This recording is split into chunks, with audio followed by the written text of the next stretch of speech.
एक समय की बात है। एक छोटी सी गांव के पास एक हरा भरा जंगल था।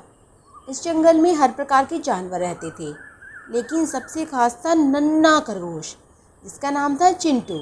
चिंटू बहुत जिज्ञासु और साहसी था। वो हमेशा नई जगह को खोजने के लिए और नई चीज़ों को सीखने के लिए उत्सुक रहता।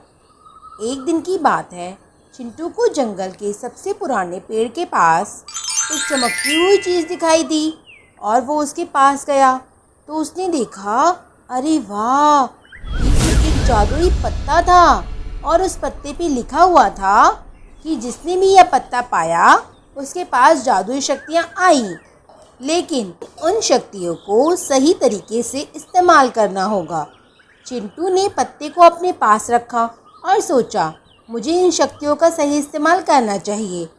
अगले दिन चिंटू जंगल में घूम रहा था तो उसने देखा कि एक बड़ा हाथी बहुत परेशान है। चिंटू ने जादुई पत्ते को छूकर सोचा, काश वह हाथी की मदद कर पाता।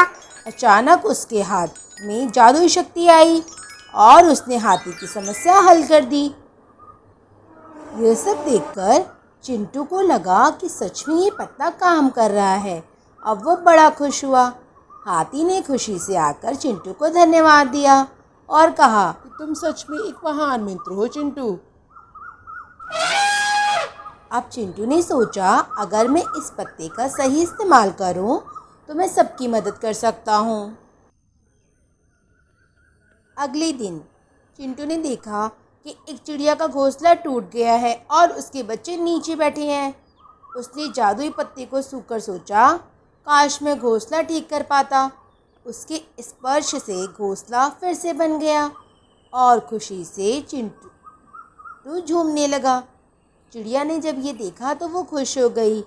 बहुत बहुत धन्यवाद तुम्हारा चिंटू दोस्त, तुम्हारी वजह से मेरे बच्चे आज सुरक्षित हैं। जंगल के सभी जानवर अब चिंटू को अपना मित्र मानने लगे। हर कोई जानता, जब भी कोई समस्या होगी चिंटू हमारी मदद कर देगा। इसी तरह कुछ दिन बीत गए।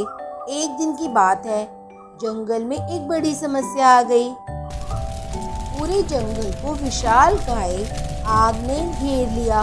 सभी जानवर डर गए, इधर उधर भागने लगे।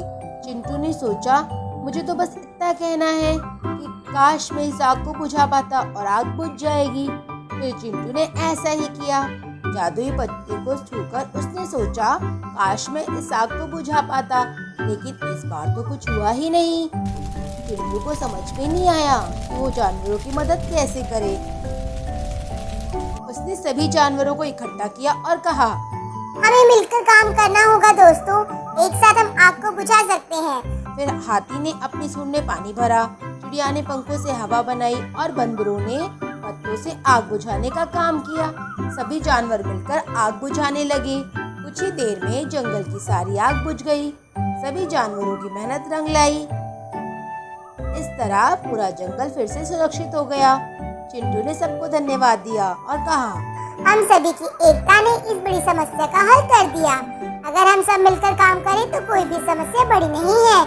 सभी जानवरों ने चिंटू की बात मानी और खुशी खुशी अपने घर लौट गए। अब जंगल में जब भी कोई समस्या होती, सब मिलकर एक दूसरे की मदद करते, क्योंकि हर कोई जानता था कि मिलकर काम करने से ही सच्ची शक्ति मिलती है।